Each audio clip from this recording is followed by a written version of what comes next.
The Berenstain Bears and Too Much Car Trip by Stan and Jan Berenstain. Never take cubs on long drives is a pretty good tip, but there may come a time when it's all worth the trip.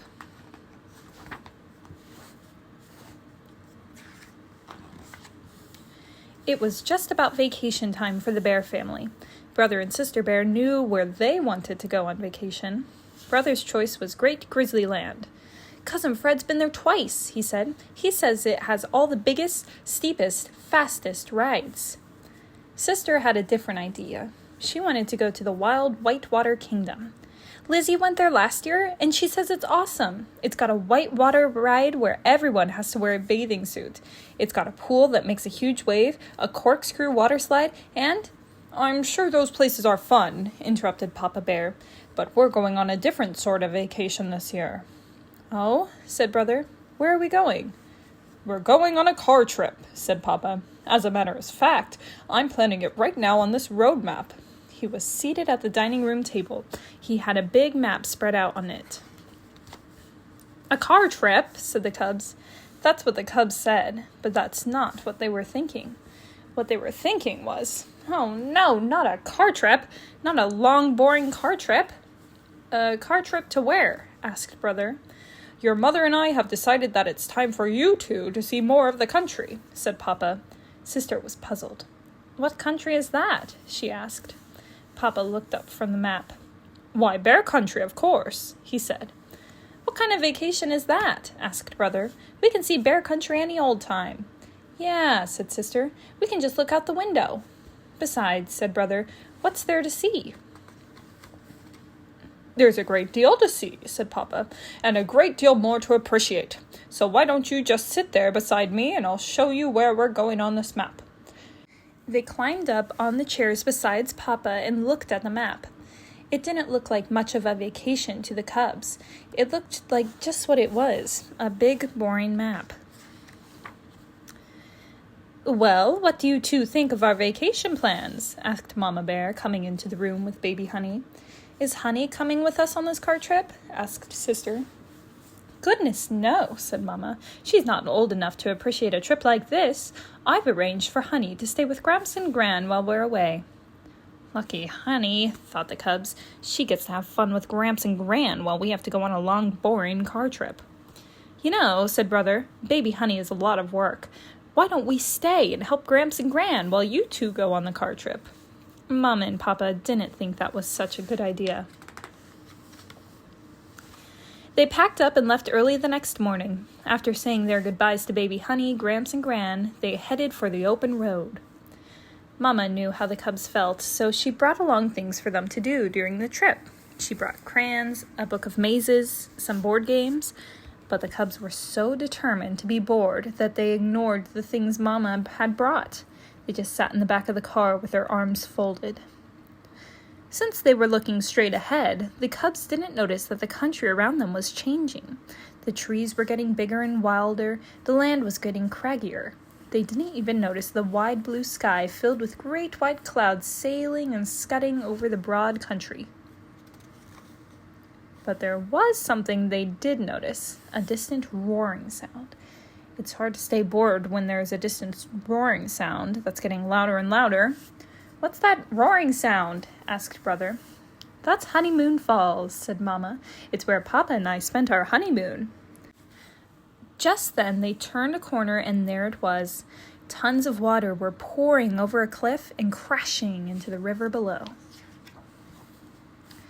Brother and Sister forgot all about being bored and said, "Wow." They parked the car and went to Honeymoon Point, overlooking the falls. They had to rent slickers to keep from getting drenched. "I bet they don't have anything like this at Wild Whitewater Kingdom," shouted Sister over the roar. "There's something I don't quite understand, Mama," she added as they were headed back to the car. "If you were on your honeymoon, how come I don't remember it?"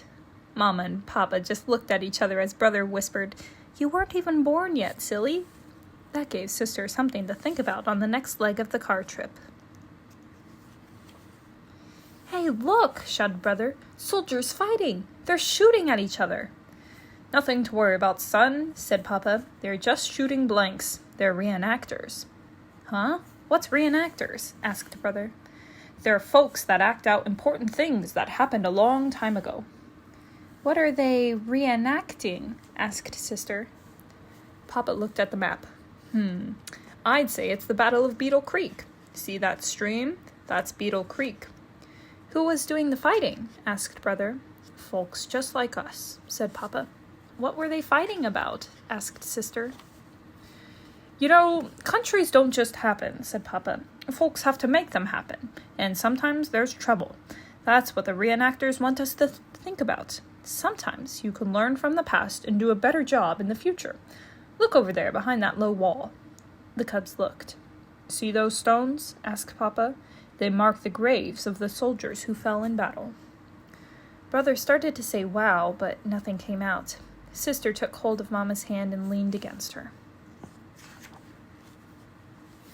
Back on the road, they went uphill for a long time. They passed a sign that said, Elevation, 7,610 feet. What's that sign mean? Asked Brother. We're in the Great Grizzly Mountains, and that's how high we are, said Mama.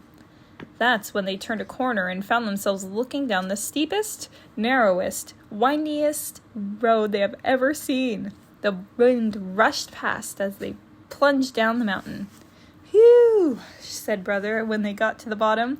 I bet they don't have anything like that at Great Grizzly Land. That's a pretty safe bet, said Papa. They passed a sign that said, Now entering Bear Country National Park, home of Mount Grismore. What's a national park, Mama? Asked Sister. It's a park that belongs to the whole country, said Mama. What's Mount Grismore? Asked Brother. It's a very special mountain, said Papa. What's special about it? Asked Sister. You'll see in a minute, dear, said Mama. Mount Grismore came into view as they came out of a clump of trees. And it really was special. It had 3 enormous faces carved in its side. Who are they? Asked Brother from the observation area.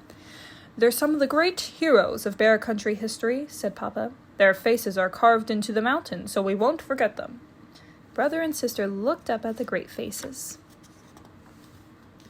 A picture came into Brother Bear's mind's eye.